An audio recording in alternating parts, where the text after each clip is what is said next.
Hello and welcome to another HanDrinksSolo Wine info video, and today we are talking about the Bein Private Cellar Little Merlot 2019. Now the Bein winemaking team are arguably the most fascinating and possibly the only Merlot specialists in the entire country. So we're going to start this video by taking a closer look at their winemaking team. Second of all, we're going to take a crack at what this wine is like in the glass. And third of all, we're going to take a closer look at NDVI technology and the whole realm of precision viticulture.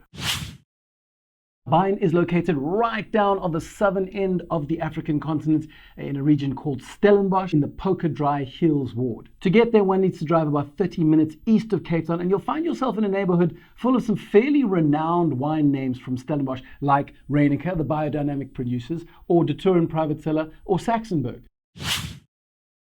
Luca and Ingrid Bein were veterinarians in Switzerland before they decided to pack in their day jobs and head back to university to study enology and viticulture. They then went on to buy a piece of land in Stellenbosch in 1993, and thus was born Bein Estate and their private cellar. And it would seem that they were both incurable Merlot nuts from day one. These guys have 6 wines in their range, but all of them are 100% Merlot. Now, of course, there are the obvious variations, a single site Merlot that really only takes place in the very best of vintages. Then there's their main range Merlot made in a bigger, riper, richer international style with a bit of oak.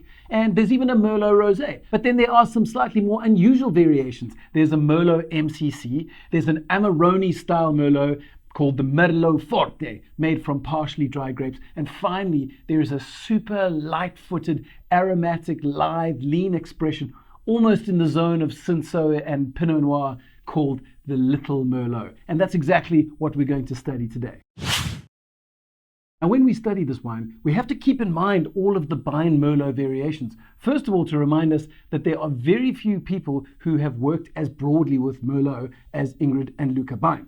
And secondly, this will in turn partially help us make sense of why this Merlot manages to break our preconceptions about what a Merlot should be. Now, the nose on this wine is delightfully generous, but there are a whole bunch of components that you wouldn't necessarily expect to find in a Merlot.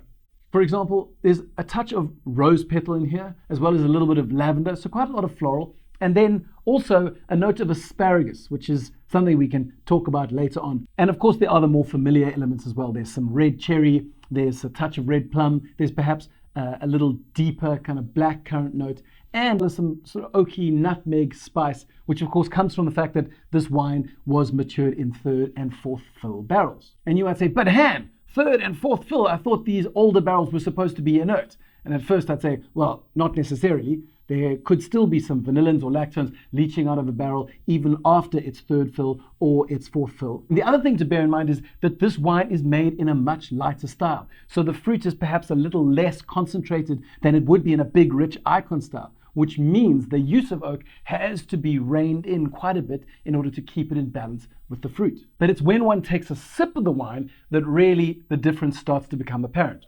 The core is not crazy. It's red cherry, red plum, but it's soft, lithe, really well balanced. And you go, well, that sounds like a fairly stock standard Merlot. Well, when you use that core as a springboard for those notes of rose petal and lavender and nutmeg, then you've got something that is almost more about the aromas than actually sipping the wine itself. And it's in this zone of kind of Cinsault / maybe even Gamay, and the wine reaches the point where the cool kids are beginning to ask themselves, well, am I allowed to like Merlot again? And at this point, I can hear the skeptics asking the question, for real, Han, everything on the estate is Merlot. How is it possible to produce 6 wines that are completely different, or even just 3 dry red Merlots that are all sufficiently different from one another to justify going into different bottlings? So what I thought I'd do is just touch on one tool that the Bein winemaking and viticultural team use in order to better understand their vines so that they can, yes indeed, produce 3 quite different dry red Merlots, even though they are, as you say, all from the same cultivar. This tool is called NDVI, or Normalized Difference Vegetation Index.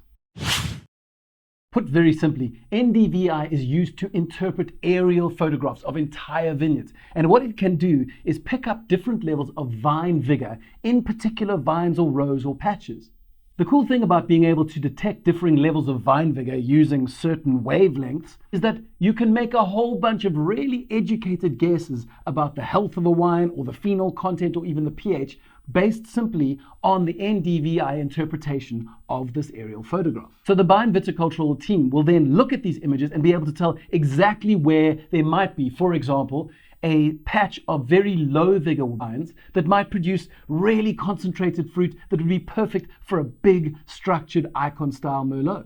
Conversely, they may see some incredibly vigorous vines that will produce far more fruit at a lower concentration and perhaps want to select that in order to make a Merlot rosé. But the real crux of the matter is that viticulturists no longer need to assume that just because vines have all been planted in a single block or even on a single soil type, that they will behave the same way. And you can start to get really granular with the way that you examine your vineyards. And that is why the winemaking team then know exactly where to go in order to be able to source exactly the type of fruit they need for that style of wine. The end result is the Bein range of Merlots that are really quite different in style. Now, NDVI is just one tool in this emerging field of precision viticulture, which is really about understanding that each vine is different and that the closer you look and the more attention you pay to your particular rows of vines or patches of vines, the more accurate you can be in the guesses you make about the fruit that you will vinify. Okay, so that's all we have time for today. But if you enjoyed today's video, I would suggest that you subscribe to the HanDrinksSolo YouTube channel, where we publish at least 6 videos each month on everything from wine history to viticulture to unusual cultivars and the rising winemaking stars that are coming out of this dynamic South African winelands.